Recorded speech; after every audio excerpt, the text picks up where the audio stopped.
Hey, what's going on, guys? My name is Dave, and we're Go Gamers. Today we got this PS5 that is completely, totally dead. No beeps, not powering on, no lights at all.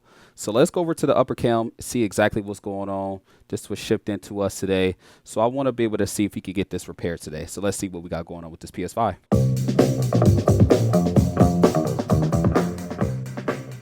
All right, as you guys can see, we have a PS5 Fat model console. I press the power button. Nothing happens. No beeps, no lights, no nothing. And the reason why I have it taken down this far is because I just wanted to confirm that it wasn't a power supply issue. Because typically with those, I really don't want to do a video of me doing a power supply issue because I've already done that before. And that's a fairly simple repair. But what I've noticed is that when I tested the 12 volt rail, that we are getting ground to the 12 volt rail, meaning that there is a short on the 12 volt rail. Now, typically when I see a short on the 12 volt rail, usually it's something to do with like the NCP chip, which is like your power management chip. I've done a couple of those on this channel before. You guys see me repair that. Now, here are our prongs. Here's our multimeter. And as you can see, our multimeter it says there's continuity between ground and the positive on here.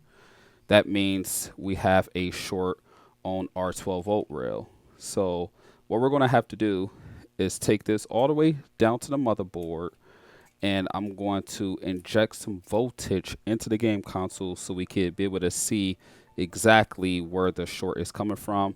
There's a high probability that it's more than likely that power management chip. But let's take it down to the board and see what we got going on. All right, so we are down to the motherboard, and we can see why there is a obvious short on the 12 volt rail. Look at our liquid metal. So as you can see, our liquid metal is splattered on the board. And right over here, where my tweezers are pointing, is our 12 volt rail over here. I wonder if any of those caps are actually blown out now, or if it's just grounded it out with the liquid metal. So what I am going to do is fully clean this up because this is quite a bit. So I'm going to use my toothbrush, 99% IPA, get this camera to focus and adjust, and we are going to get started.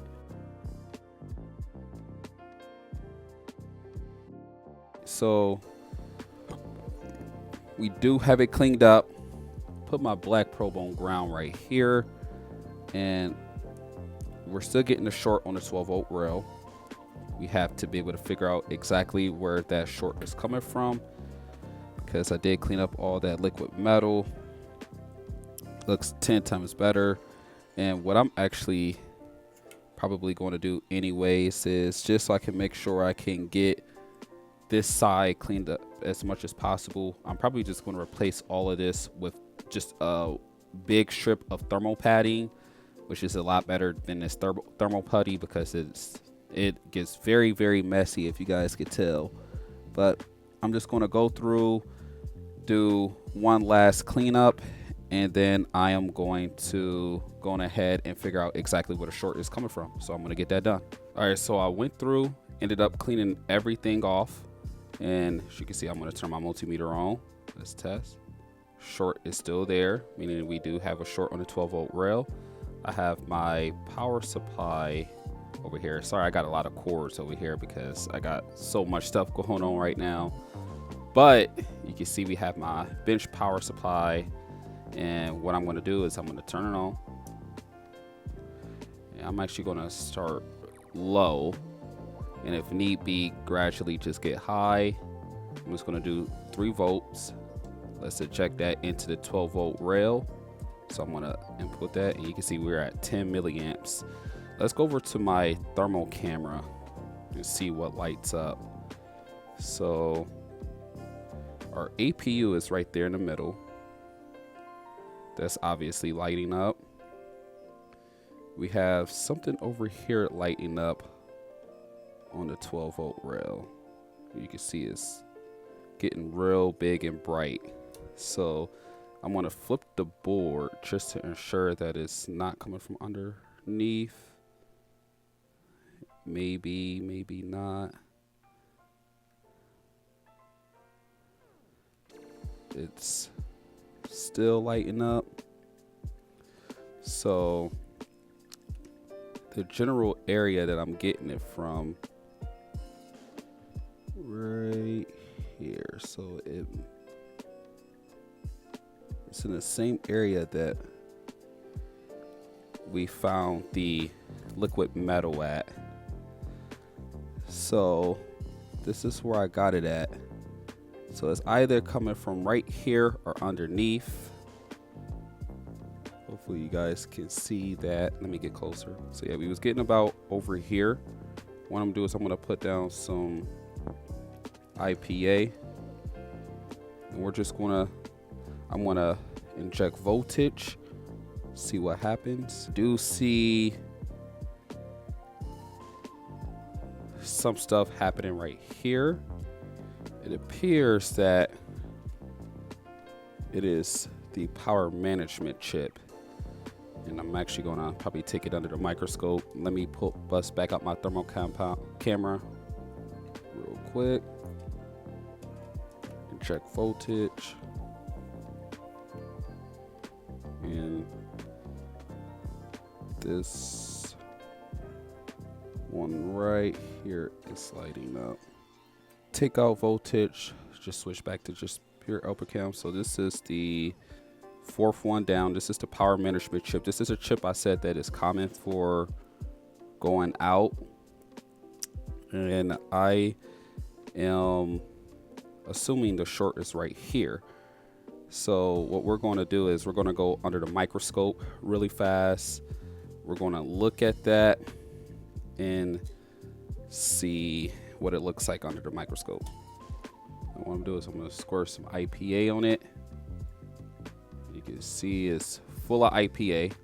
Injected voltage in 3, 2, 1. And you can see it's coming up right all around there. So when I remove it, we're going to inject voltage again, and you can see it's clearing off that chip. So let's go ahead and start off with removing that chip and see if that gets rid of our 12-volt short. All right, guys, so we're just gonna clean away some of this thermal putty away from around the chip so we can get a clear view of it, so we can get it replaced. Now I'm going to use some 559 Amtech flux. We're going to pop it on that chip. And if you want to use any of the flux that I've used, link is down below in the description. I'm going to turn on my heat wand, set it at 500 with 4.5 airspeed. And I got my fume extraction already turned on. And now we're going to work on getting this removed. All right, we got it removed. Also, too, what I'm trying to be careful of is this cap right here. I'm probably just going to desolder this anyways and just replace it because you can see it's already coming up. And I know a lot of times I would just put down Kapton tape, and usually even with the Kapton tape, it usually doesn't stop this thing from blowing. So I'm just going to remove this, and then I'll replace this as well. All right, so we got that removed. Now what I'm going to do is I'm going to take my multimeter. I'm going to test the fuse right here. I'm going to turn off my fume extraction so I can hear it. I'm going to test this fuse right here to ensure that it's still good. And that fuse is actually surprisingly still good. Now, I'm going to inject voltage to see if it's still shorting. And the short is gone. I just injected voltage and I am not getting any shorts now. So that should have resolved our issue. So what I'm going to do is I'm actually going to take my toothbrush right here. I'm going to dip it in 99% IPA. We're going to come back over to our microscope and we are going to clean this area. And after that, we're going to get new fresh solder placed down. Let's get this flux applied. And what I'm going to do is I'm going to put all fresh new solder. I'm going to put low melt solder down on here. And another thing I have to do too is I also have to get this put back in place, but that should be fairly easy to do with our heat wand. So let's get started on getting all of this put into place. All right, now we got our solder tip. I did tend my solder tip with some solder. I'm just gonna go lightly across there because it's so easy just to bridge these connections.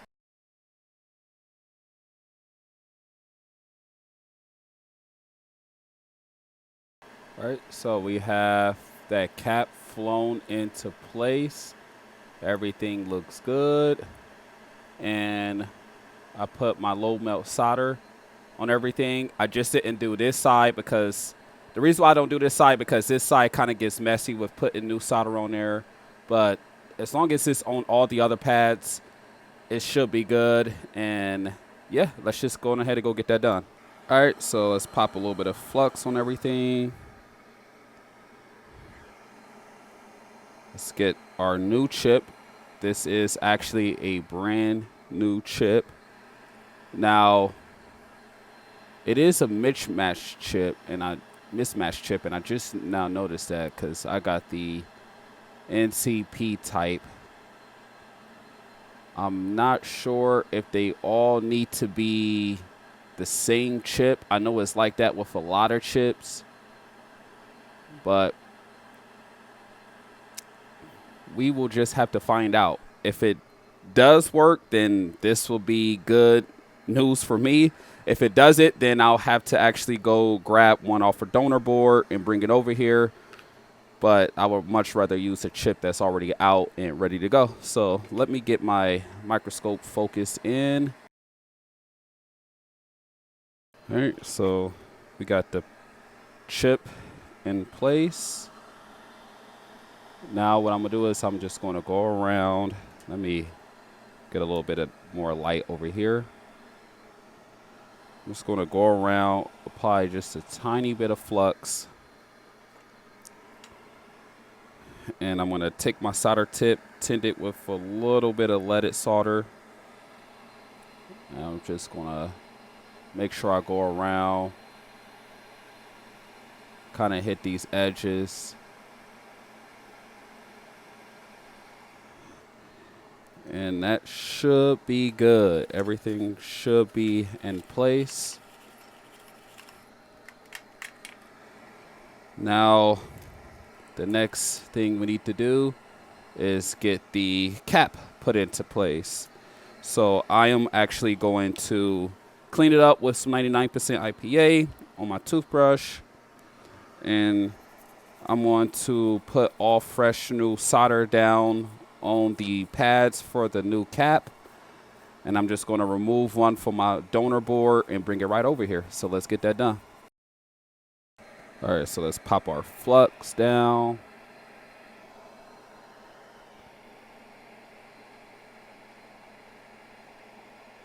I'm also going to put some on this cap up here as well because I want to just put a little bit more solder on that one because that one been moving around a little bit too freely.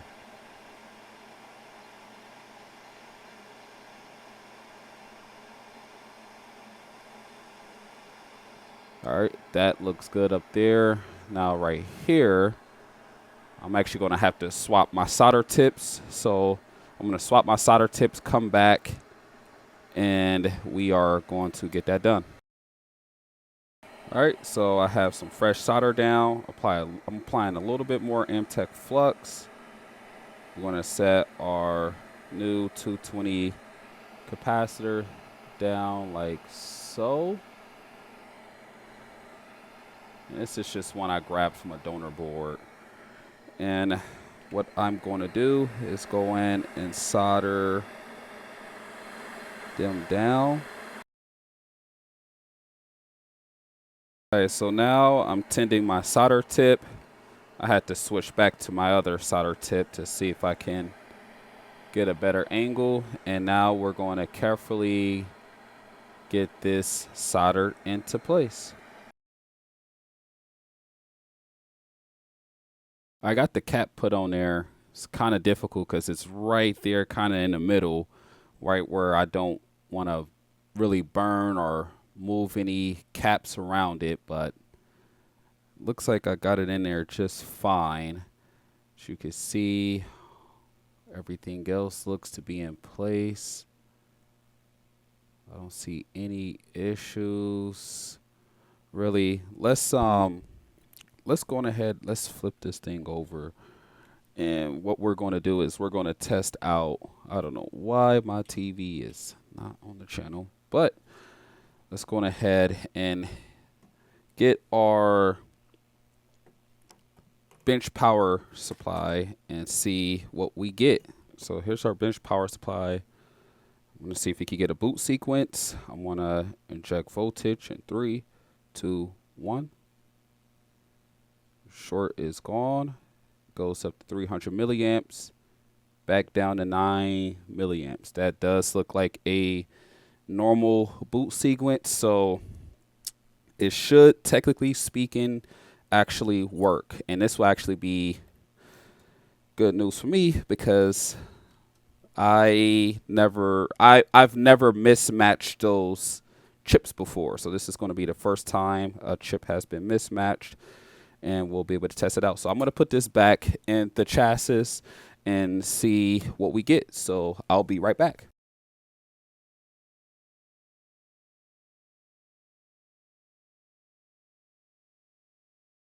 All right, now it's time for a moment of truth. Fingers crossed. Power it on. Oh, we have power. We have a blue light. Let's see if it can actually turn all the way on. And if we could get anything on the screen. And we are receiving nothing on the screen right now. It's either due to hopefully not an APU issue, but I'm gonna clamp it down harder. But maybe we are not able to mismatch those chips. It looks like we are not able to mismatch those chips, which is not surprising because that is pretty typical with a lot of these things, especially if you're doing things like these RAM chips. You cannot mismatch them. But I am going to speed boost past this. I am going to grab a donor board and take off the corresponding chip with this one, quickly swap it over and get that done. So I'll be right back. All right, so off camera, I went and replaced that power management chip, and after I replaced it, I noticed right on the other side that I'm missing a cap right here. And I tested this. I believe this is a 0 ohm resistor, and the 0 ohm resistor is actually blown out. So I'm going to replace this resistor, put a new cap on here and a new resistor. So let's get that done, and then after that we will be able to properly test this out.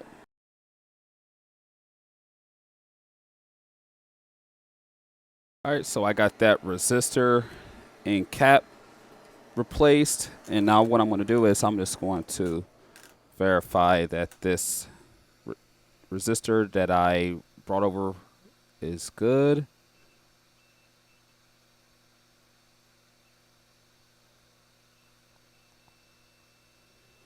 Resistor is good, so I'm just going to clean this area up with my toothbrush, 99% IPA, and then we're going to test it all out and see if it works now.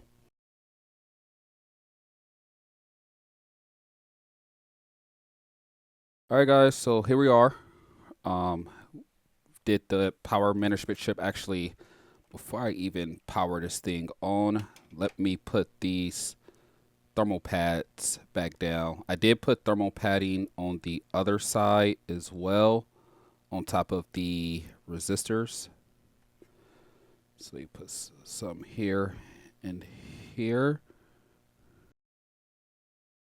Down some thermal pads, just so I never put down thermal putty. So we got the, it's pretty much a power IC. It's not like one of the RT, like this one is like a power management chip, and the other one on the other side, this one mainly works with like your SSD right here. But these are more like power ICs, kind of like MOSFETs.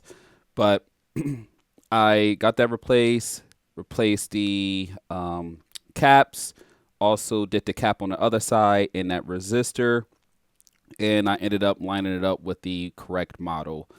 So let's get it powered on, and let's see if we can actually get a white light this time instead of what we, okay, actually we already got some activity on the monitor. Okay, I'm actually getting a PlayStation symbol on the monitor. Let's go over. We got the white light. All right, so here we are right here. I'm waiting for my controller to connect just to make sure that that works fine. All right, it's finishing up the update. As you can see, it is still on. I've had no issues with powering off. And now let's see if I can be able to roam around. Everything looks good.